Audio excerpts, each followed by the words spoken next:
नमस्कार, आप देख रहे हैं सीएन टुडे। मैं हूं निशा। स्वागत है आपका हमारे खास बुलेटिन देश प्रदेश में।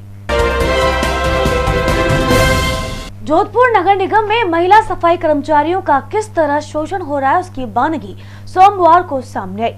नगर निगम में तैनात एक सफाई निरीक्षक एक विधवा सफाई कर्मचारी से अवकाश के बदले असमत ही मांग बैठा। महिला सफाई कर्मी का भाई बीमार था और वह अवकाश के लिए गिड़गिड़ा रही थी, लेकिन निरीक्षक का दिल नहीं पसीजा और वह अपनी मांग पर अड़ा रहा और इसी बीच महिला का बीमार भाई चल बसा। इसके बाद आज सुबह आक्रोशित महिला सफाई कर्मचारियों ने निरीक्षक की भदवासिया स्थित कार्यालय में जमकर धुनाई की। यह मामला तूल पकड़ता देख निगम अधिकारियों ने आरोपी सफाई निरीक्षक धर्मेंद्र गहलोत को मौजूदा वार्ड नंबर 61 से हटा दिया है। ये वार्ड महापौर कुंती देवड़ा का है। प्रदेश में मुख्यमंत्री अशोक गहलोत ने सोमवार को बड़ा फैसला लिया है। अब प्रदेश में रात्रिकालीन कर्फ्यू को समाप्त कर दिया गया है। इसके अलावा कुछ छूट चरणबद्ध रूप में देने का निर्णय लिया गया है। मुख्यमंत्री आवास पर हुई बैठक में यह फैसला किया गया और मुख्यमंत्री आवास पर हुई कोविड-19 समीक्षा बैठक मुख्यमंत्री गहलोत ने हेल्थ प्रोटोकॉल्स की पालना के लिए भी निर्देश दिए। संक्रमितों की संख्या बढ़ने की आशंका को लेकर हेल्थ प्रोटोकॉल्स के निर्देश दिए हैं। बैठक में मुख्यमंत्री अशोक गहलोत ने कहा कि यह नौबत नहीं आनी चाहिए कि पुनः सख्ती करनी पड़े। आपको बता दें कि मुख्यमंत्री अशोक गहलोत ने कोरोना संक्रमण की रफ्तार धीमी होने के साथ ही आमजन को राहत प्रदान करते हुए सोमवार से रात्रिकालीन कर्फ्यू व्यवस्था को खत्म कर दिया है। गत कुछ दिनों से ही व्यापारी संगठनों की ओर से भी प्रदेश के 13 शहरों में रात को 8 बजे से सुबह 6 बजे तक लगाए गए कर्फ्यू को हटाने की लगातार मांग की जा रही थी। इसके बाद सरकार के कुछ मंत्रियों को भी व्यापारी संगठनों ने इस मांग से अवगत कराते हुए कहा था कि जब कोरोना वायरस की स्थिति प्रदेश में कंट्रोल हो चुकी है, ऐसे में अब रात्रिकालीन कर्फ्यू लगाने का कोई औचित्य नहीं है। प्रदेश के मुख्यमंत्री अशोक गहलोत ने सोमवार को बड़ा फैसला लिया है। प्रदेश में निजी लैब्स में टेस्ट दरें 800 से घटाकर 500 रुपए कर दी गई है। वहीं 100 बेड से भी अधिक क्षमता वाले प्राइवेट अस्पतालों में आरक्षित कोविड बेड की संख्या में छूट देते हुए इसे मिनिमम 10 करने का भी निर्णय लिया गया है। इससे पहले मुख्यमंत्री गहलोत ने बड़ा फैसला लेते हुए प्रदेश में रात्रिकालीन कर्फ्यू को भी समाप्त कर दिया गया। इसके अलावा कुछ छूट चरणबद्ध के रूप में देने का भी निर्णय लिया गया। मुख्यमंत्री आवास पर हुई बैठक में यह फैसला किया गया। साथ ही मुख्यमंत्री आवास पर हुई कोविड-19 समीक्षा बैठक मुख्यमंत्री गहलोत ने हेल्थ प्रोटोकॉल्स की पालना के भी निर्देश दिए। परिवहन मंत्री प्रताप सिंह खाचरियावास ने कहा कि हम सड़क दुर्घटनाओं में घायल लोगों को अस्पताल पहुंचाने वाले व्यक्तियों का सम्मान करेंगे। ऐसे में लोगों को सड़क सुरक्षा वॉरियर का सर्टिफिकेट तो मिलेगा ही, साथ ही नकद राशि भी दी जाएगी। मुख्यमंत्री अशोक गहलोत के साथ चर्चा कर इसकी राशि तय की जाएगी। मंत्री ने ये बात सड़क सुरक्षा माह के उद्घाटन कार्यक्रम में कहा। जयपुर के जवाहर सर्किल पर सड़क सुरक्षा माह का आगाज हुआ। राष्ट्रीय सड़क सुरक्षा माह 2021 का उद्घाटन कार्यक्रम आज जयपुर के जवाहर सर्किल पर हुआ। पिछले वर्षों में सड़क सुरक्षा जागरूकता के लिए एक सप्ताह के कार्यक्रम होते रहे, लेकिन पहली बार पूरे एक माह के लिए जागरूकता कार्यक्रम आयोजित किए जाएंगे। सड़क सुरक्षा माह 18 जनवरी से 17 फरवरी तक मनाया जाएगा। उद्घाटन कार्यक्रम में मुख्य अतिथि परिवहन एवं सैनिक कल्याण मंत्री प्रताप सिंह खाचरियावास रहे। कार्यक्रम में आदर्श नगर विधायक रफीक खान और जयपुर हेरिटेज मेयर मुनीश गुर्जर भी मौजूद रही। इस मौके पर एक एनजीओ से जुड़े कलाकारों ने ट्रैफिक नियमों का पालन करने और दुर्घटनाओं से बचाव का संदेश देने वाला नुक्कड़ नाटक प्रस्तुत किया। पश्चिम बंगाल में विधानसभा चुनाव से पहले सियासी पारा चढ़ने लगा है। मुख्यमंत्री ममता बनर्जी ने सोमवार को आगामी चुनाव में उसी नंदीग्राम विधानसभा सीट से चुनाव लड़ने का ऐलान किया, जहां से 2016 में उनके खासे रहे शुभेंदु अधिकारी चुनाव जीते थे। शुभेंदु हाल ही में तृणमूल कांग्रेस छोड़कर भाजपा में शामिल हुए हैं।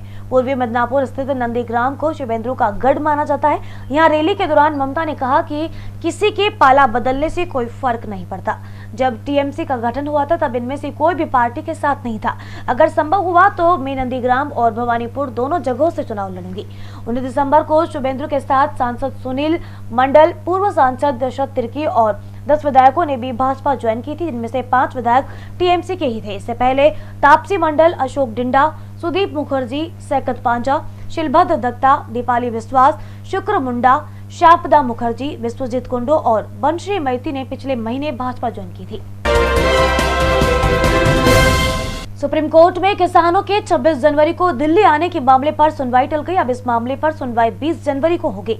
कोर्ट में दिल्ली पुलिस की ओर से यह याचिका दायर की गई थी। सुनवाई के दौरान सुप्रीम कोर्ट ने कहा कि सरकार इस पर फैसला करे और चीफ जस्टिस एस.ए. बोबडे ने कहा कि मामला पुलिस का है और इस पर फैसला नहीं लेंगे। कोर्ट ने संकेत दिए और कि किसानों के दिल्ली आने जैसे विषय पर पहले फैसला प्रशासन को लेना चाहिए।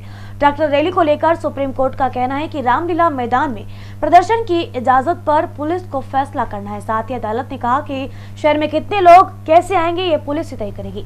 चीफ जस्टिस ने कहा कि क्या अब अदालत को बताना होगा कि सरकार के पास पुलिस एक्ट के तहत क्या शक्ति है। अब सुप्रीम कोर्ट में बुधवार को इस मामले पर सुनवाई होगी। दरअसल ये हुआ कि आज सुनवाई के दौरान चीफ जस्टिस 2 अलग जजों के साथ बैठे थे। सुनवाई शुरू होने के साथ ही चीफ जस्टिस ने कहा कि हम सुनवाई उसी बेंच में करेंगे जिसने पहले मामला सुना। चीफ जस्टिस ने कहा कि हमारे दखल को गलत समझा गया है। गौरतलब है कि कृषि कानून के खिलाफ दिल्ली की सीमाओं पर धरना दे रहे हजारों किसानों को लगभग 2 महीने पूरे हो चुके हैं और अब तक सरकार और किसानों में 9 राउंड की बातचीत हो चुकी है। कई मसलों पर सहमति बनी है, लेकिन अब किसान संगठन तीनों कानूनों की वापसी पर अड़े हैं। ऐसे में इस विवाद का हल कब और कैसे निकलता है, इस पर देश की निगाहें हैं। प्रधानमंत्री नरेंद्र मोदी ने सोमवार को अहमदाबाद मेट्रो के फेज 2 और सूरत मेट्रो प्रोजेक्ट का भूमि पूजन वीडियो कॉन्फ्रेंसिंग के जरिए किया।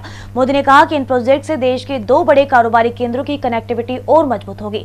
मोदी ने कहा कि हमारे शहरों की आज की क्या जरूरत है, आने वाले 10-12 साल में क्या जरूरत होगी, इस विजन को लेकर काम कर रहे हैं। पहले सूरत की चर्चा प्लेग के लिए होती थी और अब स्थिति बदल रही है। हमने हर उद्योग को गले लगाने वाली सूरत स्प्रिट पर बल दिया। ये दुनिया का सबसे तेज विकसित होता शहर में मेन रोड फैब्रिक का ज्यादातर प्रोडक्शन यही होता है और हीरा तराशने के लिए विख्यात है। दुनिया के 10 में से 9 हीरे सूरत में तराशे जाते हैं। यह देश का दूसरा सबसे स्वच्छ शहर है। ये बेहतर प्लानिंग और संपूर्णता की सोच के साथ संभव हो पाया है और सूरत की 20% आबादी झुग्गियों में रहती है और अब ये आंकड़ा 6% रह गया है। बीते सालों में सूरत में बेहतरीन अस्पताल बनाए गए, यहाँ पर इज ऑफ लिविंग बेहतर हुई और एक भारत श्रेष्ठ भारत का बेहतर उदाहरण यहाँ पर हम देख सकते हैं। देश के कई इलाकों से लोग यहाँ पर भाग्य चमकाने आए हुए हैं और Ahmedabad metro rail project phase 2 की लंबाई 28.25 किलोमीटर होगी। इसमें 2 कॉरिडोर होंगे और पहला कॉरिडोर मोटेरा स्टेडियम से महात्मा मंदिर तक 22.8 किलोमीटर का, जबकि दूसरा रिचन गिफ्ट सिटी तक 5.4 किलोमीटर होगा। फेज 2 के काम में 5,384 करोड़ रुपए खर्च होंगे। सैफ अली खान के लीड रोल वाली वेब सीरीज तांडव को लेकर अमेजन प्राइम की मुश्किलें बढ़ गई है। लखनऊ की हजरतगंज कोतवाली में अमेजन प्राइम इंडिया की ओरिजिनल कंटेंट हेड अरुणा पुरोहित, सीरीज के डायरेक्टर अली अब्बास जफर, प्रोड्यूसर हिमांशु कृष्ण मिश्रा और राइटर गौरव सोलंकी के खिलाफ रविवार रात को रिपोर्ट दर्ज की गई। एक पुलिसकर्मी की शिकायत पर एफआईआर दर्ज की गई है। हजरतगंज कोतवाली की एक टीम मुंबई जाएगी और मुंबई जाने के बाद उन लोगों से पूछताछ करेगी कि जिनके नाम एफआईआर में है। एफआईआर दर्ज होने के तुरंत बाद मुख्यमंत्री योगी आदित्यनाथ के मीडिया सलाहकार शलभ मणि त्रिपाठी ने आरोपियों को चेतावनी दी। उन्होंने सोशल मीडिया पोस्ट में लिखा कि जन भावनाओं से खिलवाड़ बर्दाश्त नहीं किया जाएगा। जल्द ही तांडव विवाद से जुड़े आरोपियों को गिरफ्तार किया जाएगा। फिलहाल देश प्रदेश में इतना ही। अब दीजिए निशा को इजाजत। टुडे टीम की ओर से नमस्कार।